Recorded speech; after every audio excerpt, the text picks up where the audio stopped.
Why should we attend the funeral of someone who has nothing to do with us in the first place? Pardon me? What does she mean by nothing to do with them? We don't have time to attend a stranger's funeral. You go ahead and have it on your own. Later, when I returned home from the funeral, I saw a file on the table. Divorce papers. At that moment, I made up my mind to cut off all ties with my husband and his family. I would use that money only for me and my mother. My name is Amelia, a 30-year-old office worker. My husband Joe and I have been married for 3 years. He and I met on a dating app. He carried himself in a gentle and calm manner that I thought if I was with him, I would be able to spend peaceful and happy times. We exchanged our numbers and went on a series of dates. As expected, he was always kind, and I found him very comforting. He took very good care of me, and I seriously considered marrying him. It was fortunate that he thought the same and proposed to me. Of course, I accepted immediately, and so we were engaged and immediately went to greet each other's parents. We first met with mine. Both my mom and dad felt comfortable with his gentle personality and rejoiced in our engagement. Next, we went to greet his family. In addition to his parents, his sister Erin, who still lived with them, was present. They seemed to be a close-knit family, and Joe was smiling more than usual. I loved him more when I found him not only kind, but also family-oriented. I was excited about marrying him, imagining that we would have a very happy and joyful family with children. However, I had one complaint. It was about a wedding. He and I had talked a lot about it and were making all kinds of preparations. But then his mother, Leah, and Erica meddled with us. At first, he just mentioned her in the conversations like, "My mom suggested this." I was grateful for more ideas, so I listened quietly. Leah gradually began to interject a lot of suggestions, and by the time I realized, she was an active member of my wedding preparation. I wanted to make the decision along with Joe, and was annoyed with her presence, but of course I couldn't ask her to leave. I had no choice but to keep quiet and accept her. Then even Erin started to join in and eagerly shared her ideas for my wedding. When I told them what I had in my mind, they disagreed and suggested doing it their way. I was frustrated as it was my wedding, but Joe agreed with them. I thought if he liked their suggestions, then I should have let him have it his way. The worst part was when it came to my wedding dress. I already had decided which one to wear. When I tried it on for the first time, it looked really good on me, and I loved it. But Leah and Erin criticized me for being tacky. They brazenly spoke out whatever was in their mind, like it was out of the question to wear such a dress, and it blurred my body line that I looked like an old lady. They picked out a dress and forced me to wear it. It was not my style, and I could see that it didn't suit me at all.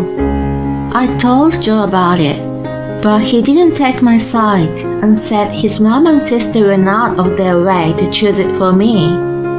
This was definitely disappointing for me. It was our wedding, but why couldn't he respect my opinion? Otherwise, he was dependable as he took the initiative of doing the housework and cooking for us. We were already living together at that time, and I loved him so much that I had no desire to leave him. I ended up wearing the dress Leah and Erin picked out for me during the ceremony, and the dress I liked was worn for the reception. Leah and Erin looked pleased, but when I asked my friends about it later, they all said the other one looked much better on me. My close friends even thought it was odd that I chose something out of my usual taste. My memories of the wedding were both good and bittersweet. It was also the event that made me distrust my in-laws. After that, I was very careful in my dealing with them. As a result, my relationship with them wasn't bad after 3 years of marriage. But then there was an incident that changed everything. It all started when my dad became seriously ill and required nursing at home. I went to my parents' house in between my work to help my mom take care of him. Joe was understanding and didn't argue about me spending my time away from home and did the housework by himself. On the contrary, he even drove me there when he had time. Days went by and Christmas arrived. It was when I offended my in-laws. I took my leave from work earlier and had been staying at my parents' house to help my dad, who had limited mobility. I helped my mom decorate the house and prepare Christmas dinner. The three of us spent the holiday together. In fact, the doctor told me that my dad's condition wasn't good, and I didn't know how much longer I had with him. I wanted to have as much time as possible with my dad and mom.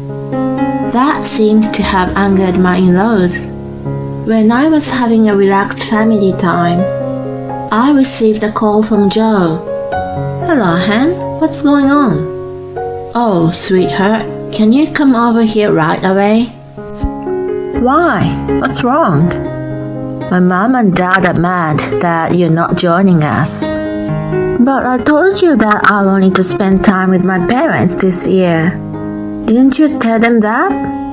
"Of course I told them, but they don't agree. My mom says a wife should visit her husband's parents on Christmas Day.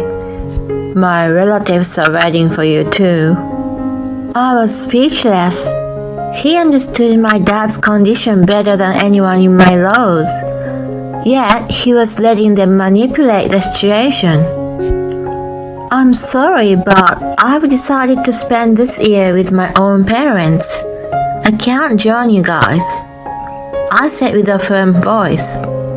He cowardly said, "Don't say that." He couldn't stand on his own feet against his parents and pleaded with me to make it happen. My in-laws were very healthy, and if Erica and other relatives are celebrating together, I didn't see what the big deal of me missing. In light of all this, I wanted to celebrate with my parents that year.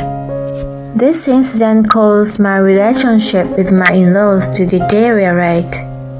Later on, I visited them with a box of sweets to apologize, but I was met by their blatantly cold demeanor upon my arrival. "Oh my, you come too late. What are you doing here?" I just came for the holiday greeting. Here's a box of sweets." Leah took the package and snarled, "I don't need your greeting." She seemed to be quite upset, so I apologized for missing the celebration. "I'm sure you've heard of Joe. My father is very ill, and I don't know how much longer he lives, so I wanted to spend this Christmas with him. I hope you understand." My in-laws gave me cold stares, crossing their arms. "You don't really care about us anyway, do you?" Leah blurted with spite. "No way, that's not true." "Well then, show us your sincerity. Show us how much you care." "Sincerity?" "That's right. First of all, go and buy the sweets we like. Not these randomly selected ones." With that, she threw the present I gave her into the trash. I was stunned. What a terrible action on her part. I looked at Joe, who had an awkward expression. Erin spoke up. "I'd like to try Angela's tarts." It was an expensive patisserie. They had a luxurious price tag for little tarts. My father-in-law followed her. "Then I'll have some pumpkin pie from Joan's Country Kitchen." It was another fancy pie factory. Finally, Leah said, "I want chocolates from Valerie's." They were as expensive as the tarts Erin asked for. Moreover, the shops mentioned were located slightly apart from each other. It would have been very difficult to fulfill all their wishes at once.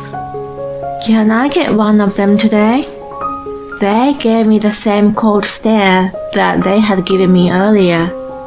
The next one to speak up was my husband. "Of course not. You'll have to get them all." I felt great dismay toward him. As one would expect with such an unreasonable request, Joe of all people would have been on my side.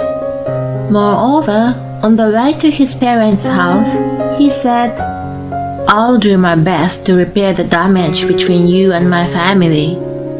We were there, and he immediately took their side. I got into the car feeling frustrated with him, and hurried to buy the things they requested. When I came back, I was questioned why I took so long, and was called useless for being late. They were all popular shops, and I had to wait in line. Also, none of them were close to each other, so it was no wonder it took so long.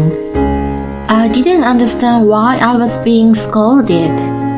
Since then, they regularly called me to their house and used me like a servant. "You said you would take care of us, so of course you would do this much, right?" They made me do housework, cook, and help with the grocery shopping, to name a few. They really made me do a lot of things for them. When I reached my limit, I told them that I was fed up with being treated so unreasonably, and refused to visit them. No matter how much I tried to satisfy them, their attitude toward me didn't improve. On the contrary, it was getting worse. Besides, it was hard for me to take care of both my dad and in-laws. So I decided to just go to my parents' house. Joe blamed me for not obeying his family, but I had more than enough with him. I made it clear to him that I didn't deserve to be treated like a housekeeper or a slave any longer. My in-laws were apparently complaining about me, but I ignored them and focused on my dad's care. In the meantime, his condition worsened, and he was rushed to the hospital. Unfortunately, he couldn't be saved this time and passed away. My mom and I were both devastated, but we had a lot of work to do, like preparing for the funeral. We pushed our feelings aside until at least after the arrangements were made. While we were both busy, I called Joe and explained the situation. He was just at his parents' house, and I asked them to attend the funeral. He agreed, but then a few minutes later, he called me back. When I picked up the phone, Leah's voice came out. "Hello, is this Amelia?" "Hi, Leah. Is everything okay?" "Who do you think you are?" "Pardon me?" "You're so superior, suddenly asking us to come to your funeral." "Oh, no, I didn't mean..." "Why should we attend the funeral of someone who has nothing to do with us in the first place?" "Pardon me? What does she mean by nothing to do with them?" We don't have time to attend a stranger's funeral. Stranger? Joe and I are married, so we are family. Yes, a useless daughter-in-law like you is a stranger. So your parents are also strangers. We don't care about your father's funeral. You go ahead and have it on your own. Then she hung up the phone. I was in shock. I sent a message to Joe in a panic, but he replied, "My parents say I don't have to go, so I'm not coming either." I was flabbergasted that I read the message over and over again. He sounded not to have his own will. I was amazed that he was so under his parents' thumb. I focused on my dad for the time being, and my mom and I went ahead with the funeral. When my relatives asked me why Joe and his family were not present, I gave them an honest answer. Everyone was furious and said I should disassociate myself from such people. I was thinking about divorce too. When I got home, I needed to have a talk with Joe. Later, when I returned home from the funeral, I found a file on the table. I was surprised to see there were divorce papers inside. Joe's part was already filled in. The witness column had the name of his relatives. Joe was not at home, and I didn't even get a chance to talk to him. I was sure this was his intention. At that moment, I made up my mind to cut all ties with him and his family. If that was what he wanted, I wasn't going to hesitate. I immediately contacted a divorce lawyer, packed my belongings, and went back to my parents' house. My mom was listening to the phone conversation at the funeral. When I told her about the divorce, she welcomed me back warmly, saying, "I'm glad this would save you from more trouble." I was honestly glad to leave Joe at this point in my life. If I had stayed married to him, my dad's inheritance would have ended up in my in-laws' hands. It was only for my mom and me. A few days later, when I was spending peaceful days with my mom, I received a call from Joe. "Hey Amelia, how long are you going to be gone?" "What are you talking about? I've already left you." He sounded so dumb. "What do you mean you left me?" "The divorce papers you left behind. That was your intention, wasn't it? I've had enough with you guys, so I've filed them." "Oh no, seriously?" "I did it because my parents told me to use it to scare you. I had no intention of actually divorcing." I was utterly disgusted.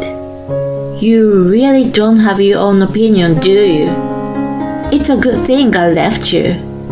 He was apparently calling me from his parents' house, and I was on speaker.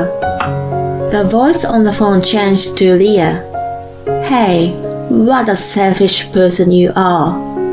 "What do you mean?" "You're the one who made me use divorce, aren't you?" "I just did what you wanted me to do and filed it." "You're such an arrogant daughter-in-law."